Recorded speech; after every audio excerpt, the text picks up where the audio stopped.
Velkommen til den her video. Hvis du er en ambitiøs coach eller personlig træner, så er du kommet til det rigtige sted. Fordi her i den her video, der vil jeg gennemgå, hvordan du kan fylde kalenderen med kvalificerede, højtbetalende leads igennem vores outbound annonceringssystem og potentielt tilføre 15.000 til 25.000 kroner ekstra i omsætning inden for de næste 8-10 uger. Og jeg kommer til at gennemgå hele vores strategi, så du kan også bare tage det her som en læringsvideo til din egen markedsføring og tage det hele med. Så følg med og få noget gratis værdi igennem den her værdi, hvis du er coach eller personlig træner. Men først en kort introduktion. Så hedder jeg selv Christoffer, og sammen med min partner Silas, så har jeg stiftet Felo Agency. Det gjorde vi i 2022, hvor vi startede med i boligsektoren med at sælge lejligheder igennem annoncer, og har fokuseret rigtig meget på meta-annoncering og finde leads igennem meta-annoncering. Så det var ligesom det, som vi startede med. Men i 2023 så skifter vi altså fokus til personlige trænere og online coaches. Og det var fordi, at vi så, at i markedet, der var ligesom et større udbud, end der var efterspørgsel. Altså, der er sindssygt mange personlige trænere, der er rigtig høj konkurrence. Så derfor så er det sindssygt svært at finde kunder og konsekvent få en ordentlig kundestrøm, så man kan leve af sin forretning som personlig træner eller coach. Og ja, vi så mange, de lever deltid og har egentlig drøm om at kunne leve fuldtid af deres forretning. Så derfor så tænkte vi, det må der kunne gøres noget ved, og det må vi kunne hjælpe med igennem et ordentligt annonceringssystem. Og det er så det, som vi har fået stiftet her. Og så synes vi bare, at coaches har en mega fed energi og er engageret omkring at vækste deres forretning, og det er vi også. Så det er derfor, vi synes, det er fedt at arbejde sammen med coaches. Så det betyder altså, at vi er gået fra kun at lave det her meta-annoncering til at blive en komplet vækstpartner. Det kommer til at sige lidt mere om, hvad det betyder senere. Men først så vil jeg give dig grund til, hvorfor du egentlig skal kigge med videre her. Fordi jeg kunne sidde og sige nok så mange ting, men hvis ikke jeg havde nogle resultater til at bakke det op, jamen så var det jo egentlig lidt ligegyldigt. Så jeg vil gerne tage vores sidste succeshistorie med Max Ravn og Fit Generation, som er hans børnetræning, både hans personlige træning og børnetræning. Og igen så har jeg også lige et uddrag af hans annoncekonti her, så I kan sidde og tage og regne alle tallene sammen efter, da jeg har gennemgået dem herover. Men ja, det hele det passer altså. Der er mange i dag, som lover en hel masse ting på internettet, men ikke rigtig har noget til at bakke det op. Så det er bare lige som en sikkerhed her. Men vi arbejdede med ham i 2 måneder, hvor vi fandt cirka 168 leads på Meta og på hans hjemmeside, så både internt på hjemmesiden, men også lokalt på Meta. Og der brugte vi noget, der hedder lead magnets, og det kommer jeg til at fortælle lidt mere om senere. Men det er selvfølgelig ikke alle de her 168, som vælger at købe et medlemskab. Det var cirka 1 ud af 7, sådan konservativt sat, så i alt omkring 24. Det betyder, at vi havde en leadpris på omkring de her 23,62 kroner per lead, og det kan altså også gøres billigere, som man kan se herover i den her annoncekampagne her. Der har vi fået dem til 12,72 kroner, så det er alt afhængig af, hvilken type kampagne der man kører, og hvem er det, man går efter, og hvilken lead magnet har man, så kan man altså også få en billigere pris end det her. Det betyder, at vi havde cirka en direkte ROAS på 1,51, hvilket betyder, at hver gang vi puttede 1 krone i annoncer, så fik vi 1,51 kroner ud. Og det kan virke til at være sådan rimelig lavt, men det er også fordi, det er den direkte værdi, det der kom direkte af at lave de her annoncer. Hvorimod jeg tror, at når man arbejder med servicevirksomheder, så skal man tænke mere på lifetime value, altså hvad bringer kunden ind over hele den periode, som de er med dig som personlig træner. Og inden det, jamen, så brugte vi et annoncebudget på 3.968,4 kroner, som blev til cirka de her 6.000 kroner i et direkte køb. Men hvis vi altså tager lifetime value, så har folk jo været sammen med Max. Max han er en sindssygt dygtig træner, så folk har jo været der i længere tid, omkring 3 måneders gennemsnit. Så det betyder altså plus 18.000 kroner, og formentlig også mere end det, hvis man tænker også på referrals, altså at folk de kan snakke med deres venner osv. Så det kan nogle gange være svært at prissætte 100% hvor meget det er, man får ud af hver enkelt annonce, men vi gør vores bedste på at være datadrevne hos Felo her. Men så tænker du sikkert, hvordan virker det her outbound system, og hvordan har I kunne skabe de her resultater. Og der vil jeg lige gennemgå det hurtigt. Det her det er meget simpelt, og så i den næste slide, der kommer jeg til at gennemgå det mere avanceret og give et eksempel. Først så kommer vi ind og kigger på dit tilbud, og det er altså det, som du tilbyder dine klienter, og så kommer vi til at enhance det, altså vi gør det bedre med forskellige psykologiske mekanismer. Så laver vi funnels, vi laver content, vi laver hjemmeside, hvis du ikke har en hjemmeside i forvejen, og de her lead magnets, som altså skal være en måde at få billigere leads på Meta med, hvor man giver noget gratis værdi, til gengæld så får man nogle kontaktinformationer, eller man får folk til at se en video, eller på en eller anden måde bliver mere engageret i dit brand. Og det gør altså, at vi kan få folk kontaktinformationer billigere. Og så strategi, alt det her, det er strategien. Og de her funnels, den kommer også til at vise et eksempel af her på den næste slide. Men step 3, det er så, at vi lancerer de her meta-ads, de her reklamer, hvor vi potentielt har de her lead magnets med, samler billige leads ind til dig, og så går vi i gang med en nurturing fase, fordi det er ikke nok bare at få de her leads, og så smide dem over til dig og sige, her værsgo, så må du selv gøre med dem, hvad du vil. Fordi vi er nødt til på en eller anden måde at vise dem nogle videoer, eller sætte nogle e-mail-kampagner op, sætte en eller anden proces i gang, fordi købsfasen for folk, der vælger at indgå personlig træning eller online coaching, den er længere, fordi forløbene som regel er dyre, så derfor så er man nødt til hele tiden at forholde sig relevant over for det her potentielle lead, og hele tiden være i kontakt med dem, indtil at det resulterer i bookede konsultationer. Herefter, jamen, så optimerer vi bare, vi laver nyt content, vi laver nye funnels, nye lead magnets osv., finder ud af, hvad der har virket fra før, og gør det igen. Og så skulle systemet køre af sig selv bagefter.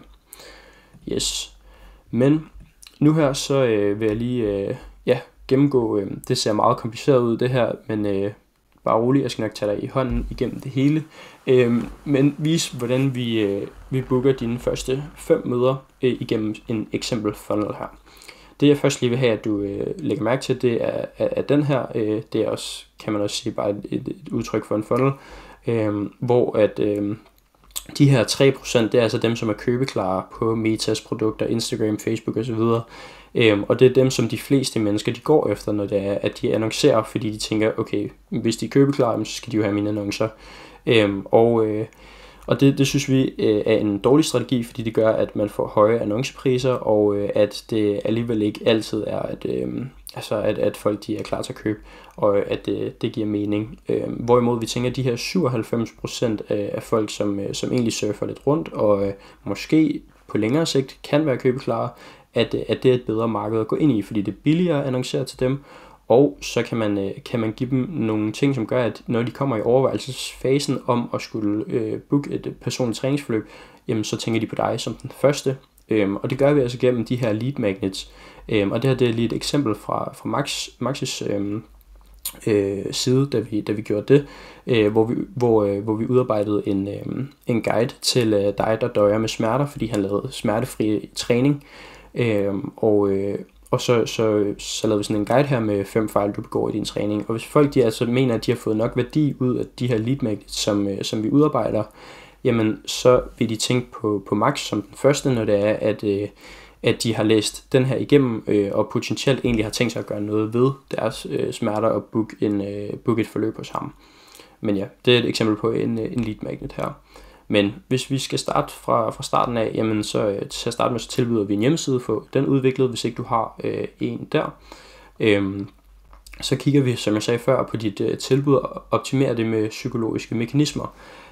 Og det er sådan noget som scarcity, altså at der er for eksempel kun 3 pladser tilbage på dit forløb. Det kan være urgency, at du skal booke inden for 7 dage, eller så stiger prisen, eller det kan være bonus, at du får et eller andet med, du får en fed t-shirt med, du får det billigere, du får en gratis adgang til træningsapp og så videre. I kender det fra, fordi det er noget folk de gør i forvejen.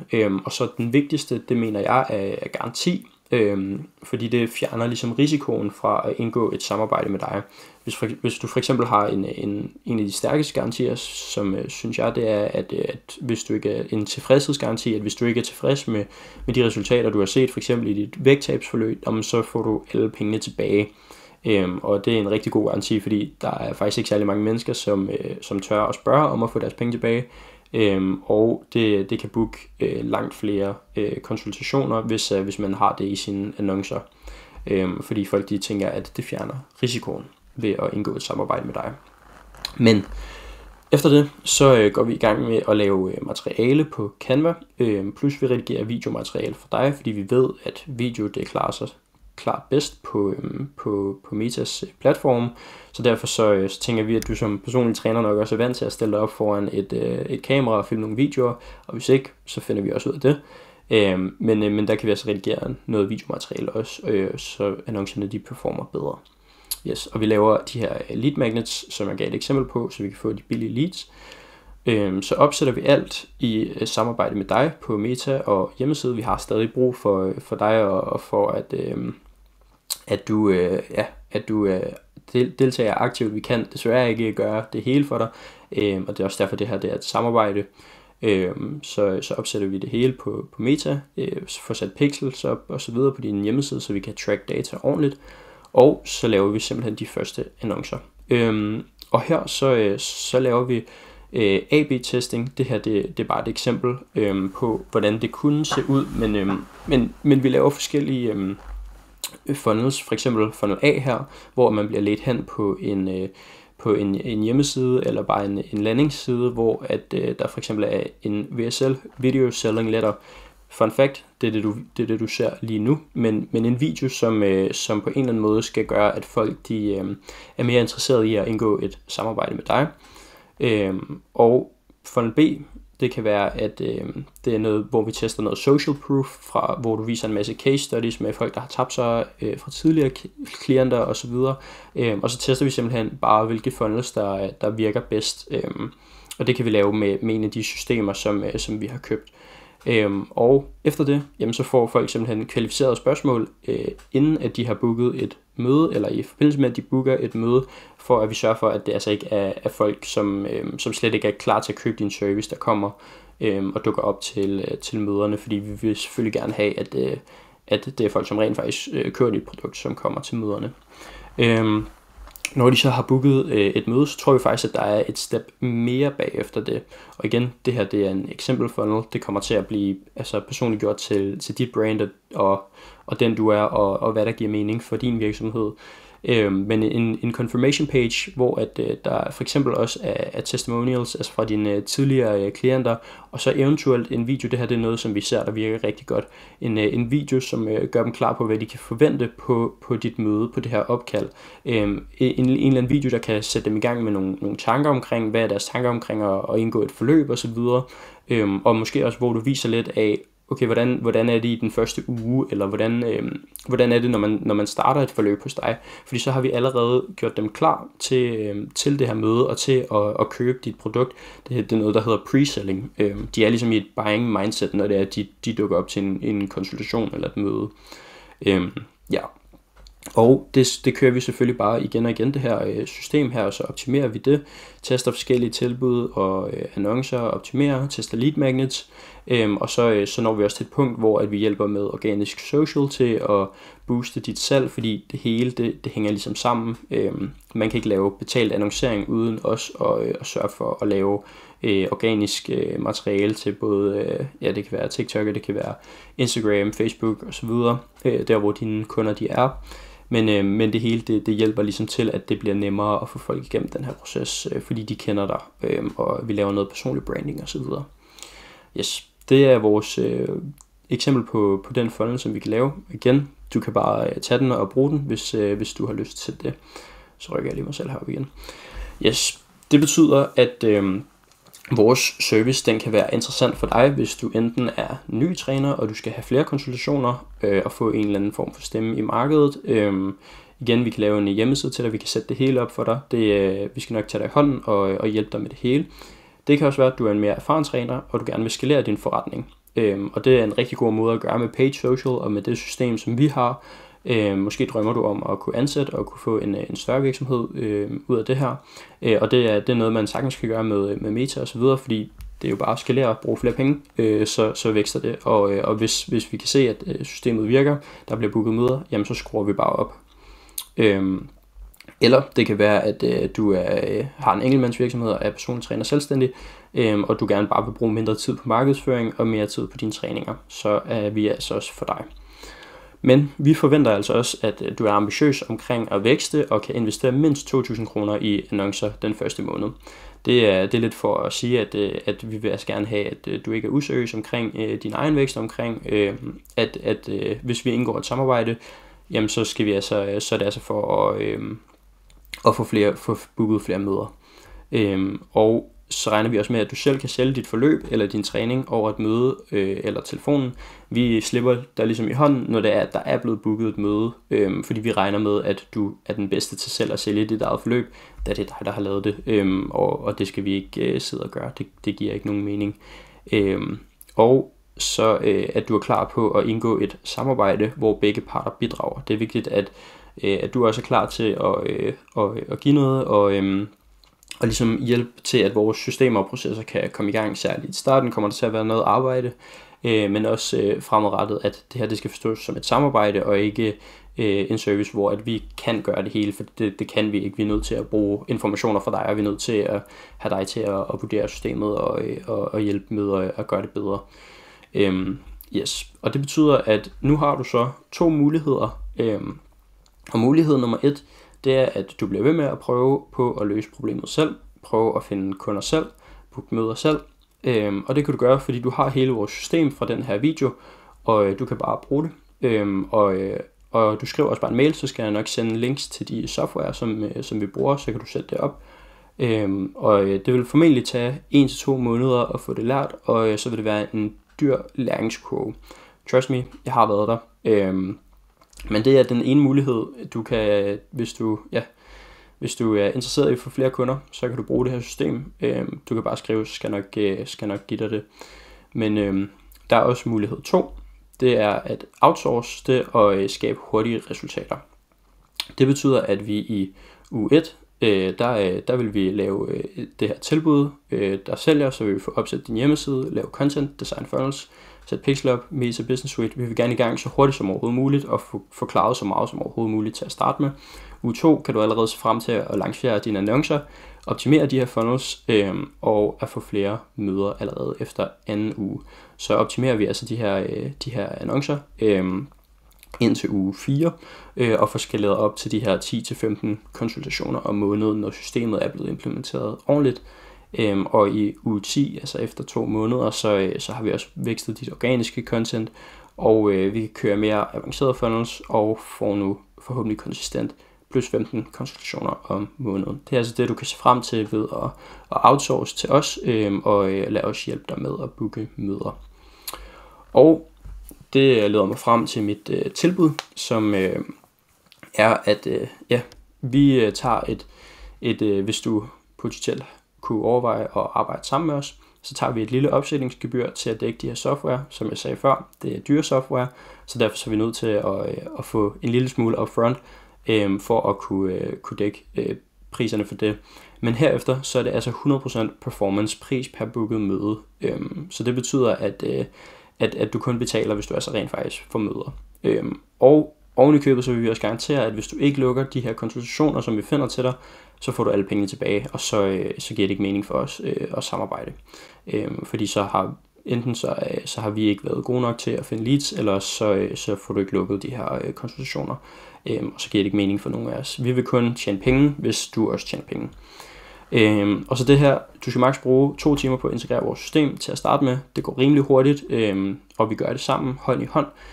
Og herefter, så skal du ikke røre en finger. Det passer ikke helt, men du skal stadig lige lave lidt videomateriale og sådan nogle ting.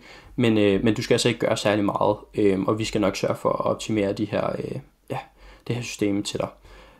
Og så kommer der kunder til en online konsultation med dig.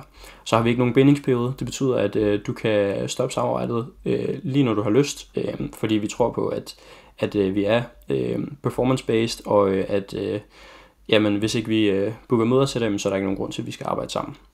Og sidst, så er der en bonus, at du får selvfølgelig gratis rådgivning om optimering af din hjemmeside, gratis funnels, som konverterer. Det er en del af det her system her. white papers, og så har vi også best practices til optimering af dine organiske kanaler, som Instagram eller TikTok, fordi det også kommer til at påvirke, hvor mange møder det er, vi kan booke til dig. Men det her, det er altså mit tilbud til dig. Og slutligt så skal det siges, at hvis du har lyst til at tage en snak omkring det her, og omkring at få os som din vækstpartner, jamen så kan du booke et møde her under den her video, om det er på YouTube, eller om det er på en hjemmeside, eller hvor du nu er hen, så vil der være en knap herunder til, at du kan booke et kort møde omkring 20 minutter.